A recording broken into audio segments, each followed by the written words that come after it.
तो हेलो, नई वीडियो के साथ हम आपके सामने आ चुके हैं। जैसा कि डेली बेसिस पर कोई ना कोई वैकेंसी आती है, तो उस वैकेंसी को लेकर, उसकी नोटिफिकेशन को लेकर हम आपको अपडेट करने की कोशिश करते हैं। और डेली बेसिस पर अपने इसी यूट्यूब चैनल पे कोई ना कोई इन्फॉर्मेटिव वीडियो, कोई ना कोई वैकेंसी का नोटिफिकेशन आपके लिए लेकर आते रहते हैं। तो इसलिए अगर आप भी चैनल पर नए हैं तो चैनल को सब्सक्राइब जरूर कर लेना, बेल आइकन को प्रेस कर देना। तो चलिए आज की इस वैकेंसी के बारे में बात करते हैं कि आखिर आज की वैकेंसी किस डिपार्टमेंट या किस कंपनी के माध्यम से निकाली गई है। तो यहाँ पर अगर आप देखें तो WBPDCL यानी कि West Bengal power development corporation limited, जो कि एक पूरी तरह से परमानेंट बॉडी है, गवर्नमेंट बॉडी है। यहाँ पर गवर्नमेंट जॉब्स निकाली गई हैं। तो यहाँ पर अगर बात करें तो गवर्नमेंट जॉब पूरी तरह से परमानेंट बेसिस की आपकी जॉब होने वाली है। अगर आप इसमें इंटरेस्टेड हैं, पार्टिसिपेट करना चाहते हैं तो आप इसमें पार्टिसिपेट कर सकते हैं। वहीं अगर हम सैलरी स्ट्रक्चर के बारे में बात करें तो सैलरी बहुत ही अच्छी खासी आपको देखने को मिल जाएगी। सैलरी का जो स्ट्रक्चर है वो मिनिमम 56,100 रुपये से लेकर 1,60,000 तक जाएगा। यानी कि जब आप ज्वाइनिंग करेंगे तो ज्वाइनिंग के वक्त से ही आपको 56,100 रुपये से आपकी सैलरी स्टार्ट हो जाएगी। और उसके बाद जैसे जैसे आपका साल बढ़ेगा वैसे वैसे आपकी सैलरी भी बढ़ती चली जाएगी।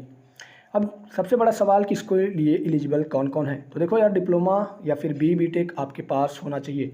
कुछ पोस्ट आपकी ग्रेजुएशन वालों के लिए भी निकाली गई है, लेकिन मैं उसे यहाँ पे कवर नहीं कर रहा हूँ। मैं केवल यहाँ पे बात करूँगा डिप्लोमा और BTech वाले कैंडिडेट्स के लिए। तो अगर आपने BTech या फिर डिप्लोमा कर रखा है और किस ब्रांच में कर रखा है उसके बारे में भी मैं बात करूँगा। और देखो, सबसे अच्छी बात यह है कि ऑल इंडिया वैकेंसी ये है, इंडिया के किसी भी कोने से हैं आप तो आप इसमें अप्लाई कर पाएंगे। और मेल और फीमेल की कोई क्राइटेरिया इसमें नहीं दी गई है, यानी कि आप मेल कैंडिडेट हैं या फिर फीमेल कैंडिडेट हैं तब भी आप इस फॉर्म को अप्लाई कर पाएंगे। तो चलिए हम बात करते हैं नोटिफिकेशन की, या कि आखिर आपको ये नोटिफिकेशन कहाँ पे मिलेगा और ये सारे डिटेल्स आपको कैसे देखनी है। तो देखिए दोस्तों, इसके लिए यहाँ पर आपको आना पड़ेगा। हमारा टेलीग्राम चैनल है यूनिक पॉइंट ऑफिशियल नाम से, आप देख सकते हैं, और इसका लिंक मैंने डिस्क्रिप्शन बॉक्स में दे रखा है। आप लिंक के माध्यम से आकर यहाँ पर ज्वाइन हो जाइएगा। ज्वाइन होने के आपको फ़ायदा ज़रूर मिलेगा, क्योंकि डेली बेसिस पर कुछ अपडेट्स ऐसी होती हैं जिन्हें मैं अपडेट नहीं कर पाता, तो लेकिन टेलीग्राम पे मैं उसका अपडेट दे देता हूँ। तो अगर आप टेलीग्राम से भी जुड़ जाते हैं तो आपको इसका भी फ़ायदा मिलने वाला है। तो अब नोटिफिकेशन के लिए आपको क्या करना है, आप टेलीग्राम पे ऊपर जाएंगे तो यहाँ पर मैंने अपडेट दे रखी है। जैसे कि यहाँ पर आप देखें तो ये रहा हमारा PDF, ठीक है, WPDCL रिक्रूटमेंट 2025। अब यहाँ पे आएंगे तो ITI डिप्लोमा डिग्री आपकी 3 पोजीशन देखने को मिलेगी। आप फ्रेशर हैं तो फ्रेशर बिल्कुल पूरी तरह से अप्लाई कर पाएंगे। सैलरी का स्ट्रक्चर भी आपका ठीक ठाक है और पोस्ट भी बहुत ही अच्छी खासी है, लगभग 400 प्लस आपकी पोस्ट देखने को मिल जाएगी। तो चलिए अब इस PDF को ओपन करते हैं। तो दोस्तों, हमारा PDF ओपन हो चुका है। PDF में अगर आप यहाँ पे देखें तो आपको यहाँ पर कंपनी का नाम देखने को मिल जाएगा। वहीं अगर नीचे चलें तो नीचे चलने के बाद अगर इस PDF को आप डाउनलोड करना चाहते हैं तो इस PDF को डाउनलोड कैसे करेंगे, तो इसके करियर सेक्शन में जाएंगे तो यहाँ पर आपको ये रिक्रूटमेंट नंबर दिख रहा है। करियर सेक्शन में इसी रिक्रूटमेंट नंबर पर जब आप क्लिक करेंगे तो आपको ये PDF देखने को मिल जाएगी। अब नीचे चलें तो देखिए यहाँ पर कई तरह की वैकेंसीज़ निकाली गई हैं। सबसे पहले हम बात कर लें कि आपकी कौन कौन सी वैकेंसी है, सैलरी स्ट्रक्चर क्या है। तो देखिए, जो आपको जो पोस्ट है, सबसे पहली पोस्ट असिस्टेंट मैनेजर की है और यहाँ पर आपको सैलरी का स्ट्रक्चर भी देखने को मिल जाएगा, जो 56,100 से लेके 1,60,500 के आसपास है, ठीक है। उसके बाद देखिए, मैकेनिकल वालों के लिए वैकेंसी निकाली गई है और मैकेनिकल वालों के लिए टोटल कितनी वैकेंसी है वो चीज़ आप यहाँ पे देख सकते हैं। 48 पोस्ट मैकेनिकल वालों के लिए निकाला गया है। और वहीं पर अगर हम इसके एलिजिबिलिटी क्राइटेरिया की बात करते चलें तो एलिजिबिलिटी क्राइटेरिया में आपका 4 साल का BTech या फिर ME/MTech डुअल डिग्री अगर आपके पास है तब भी आप इसमें अप्लाई कर पाएंगे। फिर आगे बात करें तो जो इलेक्ट्रिकल का डिपार्टमेंट है, इलेक्ट्रिकल डिपार्टमेंट वालों के लिए भी वैकेंसी निकाली गई है। तो इलेक्ट्रिकल डिपार्टमेंट वालों के लिए वैकेंसी में आपकी टोटल 37 पोस्ट देखने को मिल जाएगी। BTech की डिमांड करी गई है, BTech वाले इस पोस्ट के लिए एलिजिबल हो जाते हैं। फिर आगे हम बात करें तो जो तीसरी पोजीशन निकाली गई है वो इंस्ट्रूमेंटेशन की डिपार्टमेंट से निकाली गई है और यहाँ पर हम बात करें तो टोटल 37 पोस्ट निकाली गई है। तो 4 साल का BTech आपसे मांगा गया है। अगर आप इसमें एप्लीकेबल होते हैं तो आप इसमें अप्लाई कर लीजिएगा। बाकी बात करें तो जो असिस्टेंट मैनेजर हैं, असिस्टेंट मैनेजर की पोस्ट भी आपको यहाँ पर देखने को मिल जाएगी, जो आपकी सिविल डिपार्टमेंट से रिलेट करती है और टोटल 9 पोस्ट आपको यहाँ पर देखने को मिल जाएगी। इसके लिए आपके पास 4 साल का BTech या फिर ME/MTech आपके पास डिग्री होनी ज़रूरी है। फिर इसके बाद आएंगे तो असिस्टेंट मैनेजर, जो कि HRA डिपार्टमेंट से रिलेट करता है, तो उसके लिए भी यहाँ पर 17 पोस्ट निकाली गई है। यहाँ पे आप देखेंगे तो इसके लिए आपको MBA 2 साल का मांगा गया है, तो अगर आपके पास होगा तो आप इसमें अप्लाई कर दीजिएगा। बाकी असिस्टेंट मैनेजर IT डिपार्टमेंट में भी वैकेंसी निकाली गई है, तो यहाँ पर भी आपको 19 पोस्ट देखने को मिल जाती है, लेकिन 4 साल का यहाँ पर BTech आपका मांगा गया है, जो कि IT डिपार्टमेंट या फिर कंप्यूटर साइंस से होना चाहिए। फिर नीचे चलें तो नीचे चलने के बाद यहाँ पर आप देखेंगे तो सेफ्टी ऑफिसर की पोस्ट निकाली गई है। तो सेफ्टी ऑफिसर की पोस्ट में आपको टोटल 2 पोस्ट देखने को मिलेगी, और उसके लिए यहाँ पर ग्रेजुएशन और भी एक्सपीरियंस की डिमांड करी गई है। तो अगर आप इसकी एलिजिबिलिटी क्राइटेरिया में फिट बैठते हैं तो आप इसको अप्लाई कर लीजिएगा।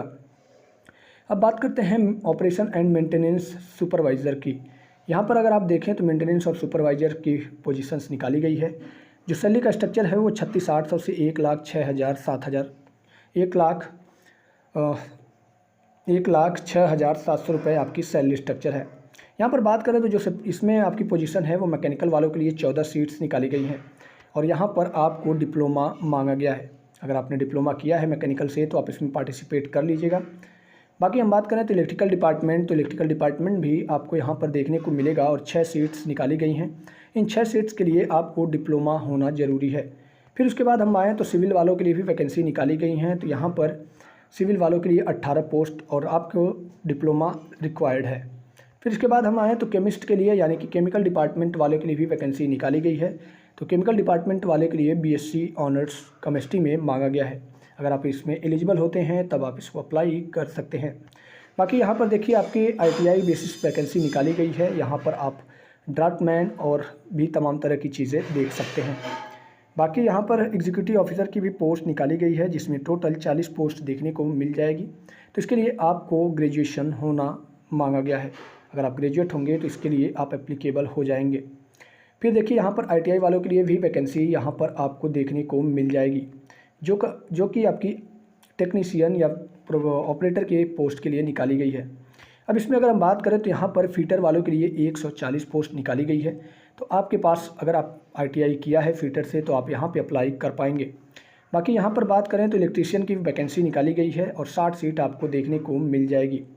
वहीं अगर आप देखें तो यहाँ पर असिस्टेंट टीचर की भी पोस्ट आपको देखने को मिलेगी। अगर आप टीचर बनना चाहते हैं तो आपके पास अगर क्राइटेरिया है तो आप इन सारी सब्जेक्ट्स में टीचर भी बन सकते हैं, और उसके लिए एलिजिबिलिटी जो क्राइटेरिया है वो आप यहाँ पर देख सकते हैं। तो फिर हम इसके आगे चलते हैं। तो इसके आगे चलने के बाद लाइब्रेरियन वालों के लिए भी वैकेंसी निकाली गई है, यानी कि जो लोग लाइब्रेरियन बनना चाहते हैं तो उनको लाइब्रेरी साइंस से ग्रेजुएशन करना पड़ेगा, या फिर उनके पास ये डिग्री होनी चाहिए। तो ये सारी चीज़ें थी जो कि वैकेंसी के डिटेल से रिलेटेड थी। यहाँ पर हम आएँ तो कुछ इंपॉर्टेंट पॉइंट्स आपको अगर मिलते हैं तो मैं उसे भी आपको कवर करते चलता हूँ।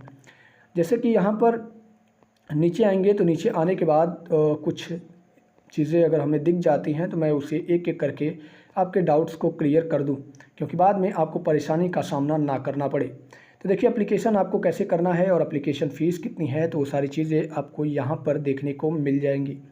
एप्लीकेशन फ़ीस आपकी टोटल 1,000 रुपये रखी गई हैं, और अगर आप रिजर्वेशन कैंडिडेट हैं तो आपको पोर्टल पर फ़ीस देखने को मिल जाएगी। आपका जो एप्लीकेशन है वो प्योरली यहाँ पर ऑनलाइन बेसिस पर होने वाला है, और बाकी जो इम्पोर्टेंट डेट है वो इम्पोर्टेंट डेट भी आपको यहाँ पर देखने को मिल जाएगी। 22/9 से लेकर 13/10 तक ये एप्लीकेशन स्टार्ट रहेगा। इसके बीच ही आपको अपना फॉर्म फिलअप करके कंप्लीट कर लेना है। सिलेक्शन प्रोसेस क्या होगा, तो देखो यार सिलेक्शन प्रोसेस के लिए आपको कहीं ना कहीं CBT एग्ज़ाम तो देना पड़ेगा, और सिलेक्शन प्रोसेस के लिए आपके इस PDF में कई तरह की अलग अलग पोस्ट के अलग अलग एग्ज़ाम पैरामीटर डिसाइड किए गए हैं, और उसके बाद आपका कोई ना कोई इंटरव्यू होगा, और कुछ में आपका इंटरव्यू होगा, कुछ में इंटरव्यू नहीं होगा, तो उसे आप इस PDF से कंफर्म कर सकते हैं। ठीक है, तो ये आप देख लीजिएगा। वैसे इस PDF को मैंने अपने टेलीग्राम चैनल पे डाल दिया है, तो वहाँ से आप इसको डाउनलोड करके जो भी आप पढ़ना चाहें पढ़ सकते हैं। बाकी नीचे चलें तो यहाँ पर आपको रजिस्ट्रेशन का प्रोसेस दे दिया गया है। अगर आप चाहेंगे तो मैं इसे रजिस्ट्रेशन कैसे करना है और आपको डॉक्यूमेंट्स कैसे फिलअप करने हैं वो सारी चीज़ें मैं आपको एक एक करके बता दूंगा। तो उम्मीद है दोस्तों आज की जो वैकेंसी थी ये वैकेंसी आपको पसंद आई होगी, और ऐसी तमाम तरह की नोटिफिकेशंस और जॉब अपडेट पाने के लिए हमारे साथ जुड़े रहिए। मिलते हैं दोस्तों एक नई वीडियो के साथ, तब तक के लिए दीजिए इजाज़त। धन्यवाद।